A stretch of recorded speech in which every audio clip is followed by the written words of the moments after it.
आज बात करेंगे दुनिया की सबसे दिलचस्प चीज़ के बारे में, यानी कि ह्यूमन माइंड। ह्यूमन माइंड मुख्य रूप से 3 प्रकार का होता है: कॉन्शियस माइंड, सब कॉन्शियस माइंड, सुपर कॉन्शियस या अनकॉन्शियस माइंड। हम यहाँ तीनों माइंड के बारे में बात करेंगे। तो सबसे पहले शुरू करते हैं कॉन्शियस माइंड के बारे में। कॉन्शियस माइंड यह हमारी जागृत अवस्था में ही एक्टिव होता है। जैसे आप इस वीडियो को देख रहे हैं, सुन रहे हैं और समझ रहे हैं। दोस्तों, वो कॉन्शियस माइंड ही होता है जो हमें सही और गलत की पहचान करवाता है। वो कॉन्शियस माइंड ही होता है जो हमारी पसंद और नापसंद को बरकरार रखता है। तो ये था कॉन्शियस माइंड। अब बात करते हैं सब कॉन्शियस माइंड के बारे में।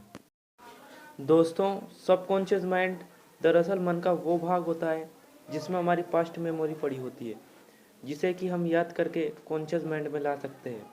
जैसे कि आपने कल किस कलर की शर्ट पहनी थी। अब दूसरा उदाहरण लेकर देखते हैं। जब कोई व्यक्ति साइकिल चलाना सीख रहा होता है तो उसे साइकिल को ध्यानपूर्वक नियंत्रण करना होता है, पर जब कुछ दिनों बाद वह साइकिल चलाना सीख लेता है तो वह अपने दोस्तों के साथ बातचीत करते हुए भी साइकिल चला सकता है। ऐसा क्यों होता है? शुरुआत में जब व्यक्ति पहली बार साइकिल चला रहा होता है तो वह अपने कॉन्शियस माइंड का इस्तेमाल कर रहा होता है, लेकिन जब वह बार बार साइकिल चलाता है तो अब यह अनुभव उसके सबकॉन्शियस माइंड में स्टोर हो चुका होता है और अब सबकॉन्शियस माइंड कॉन्शियस माइंड की जगह ले लेता है। तो दोस्तों, ये था सबकॉन्शियस माइंड। अब बात करते हैं अनकॉन्शियस माइंड के बारे में।